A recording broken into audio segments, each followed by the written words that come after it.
I have a question to propose. Is a black man more valuable to American society dead than alive? Because when I look at recent cases such as Eric Garner, Michael Brown, and Freddie Gray, it seems like the value of a black man's life has more value dead than alive. And the reason why I say that is because it seems like in all of these cases, after the deaths of these black men, they families and the estates of these men were given large amounts of compensation by the cities that they lived in. And when I think about the deaths of these men and the large cash awards their families received, it reminds me of the play A Raisin in the Sun. Now, in this play, A Raisin in the Sun, written by a black woman named Lorraine Hansberry, we see the Younger family in the aftermath of the death of the Younger patriarch. And after the death of the father of this household, the family receives $10,000 in insurance money. Now, the mother wants to go and put a down payment on her dream house, while the son has these aspirations to open a business in the community.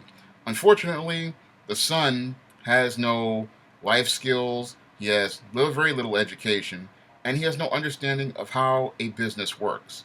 And while he's coming up with this scheme with his friend, they're dreaming of opening up this liquor store and trying to build a business in the community. Unfortunately, again, this man has no education, so he begs and pleads his mother to get that money, and she gives him $5,000, and he and his friend go take their money and hand it off to some guy in a train station, and the guy runs off, and they pretty much she pretty much has to go and buy her house, and she buys the house, and the son has to watch as his dreams pretty much die.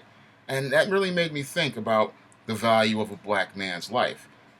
In the aftermath of the death of the Younger patriarch, this man's life was pretty much, it had no value to any of the people around him. They were more concerned with um, what they could get afterwards. Like his wife was thinking about buying that home, and the son was thinking about buying that business. But they weren't. It was like this man's life didn't really mean anything. So for all of his work and sweating and tears and all the things that he did, it had next to no value to anyone in that family. And that's what makes me think, what is the value of a black man's life? I mean, is a black man more valuable to American society dead than alive? Because it seems like when I look at American society, people still see black men like property, that if this black man is destroyed or killed, they can just give people a few dollars and then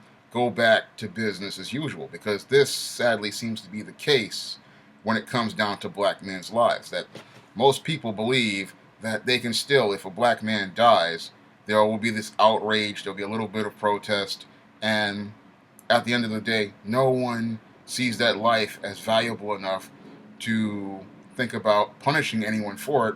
They see it like a dog or a horse or a cow, something that if it's destroyed, you have to pay the monetary value for, but you don't have to learn how to value it as a human being. And that's a scary position to be in regarding human life, because if you can disregard that black man's life in that way, then what's to say people would start disregarding the life of any other human being? Now, this is a concept I don't think your Black Lives Matter even thinks about on that level when it comes down to this concept of the value of a black man's life, because the value of a black man's life, sadly, isn't even valued in that way by black men. And in those cases, people will kill a black man and not even think about getting any sort of financial compensation for it. They're just thinking that this black man has no value as a human being, and they have no regard for him as a human being. And sadly, this is the culture that is taught to this black man from birth, that his life has no value on a human perspective, and that he is more valuable to society dead than alive. And instead of black people learning to value human life, they're learning that their life doesn't matter in the large perspective. This is why I propose the question: is a black man's life is a black man more valuable to the world dead than alive? Because again, I only see, for what I'm seeing, the only value a black man's life has is when people can go to a government establishment in the aftermath of a tragedy and then demand compensation. However, when another black person kills another black person, no one wants to go and demand any sort of justice or any sort of recourse to right this wrong. When black people are killed by other black people, there is no recourse. And that's why I ask the question again, is a black man more valuable to society dead than alive? Because it seems like the only reason why a lot of black people get up and these families and stuff get upset, besides the loss of the loved one, is the financial compensation that can get. And I go and I think about what the Diamond Woman did while Philando Castile was dying.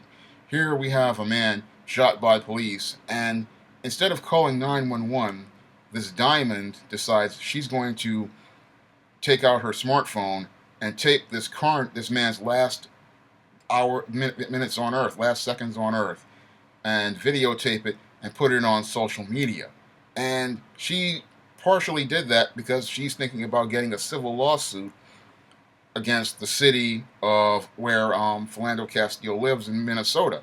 And I think about that, and it shows me again the value of a black man's life in the larger picture of American society. It still tells me that there are still those in society who do not see black men as having a value as people. Some out here still think that black men, have a value of 3/5 of a person. And that's a very, very scary concept to think about, because you would think after over 100 and some odd years of slavery being over, that African Americans and white Americans would want to see people have more value regarding human life. That's all I have to say for this video. You can comment, rate, and subscribe.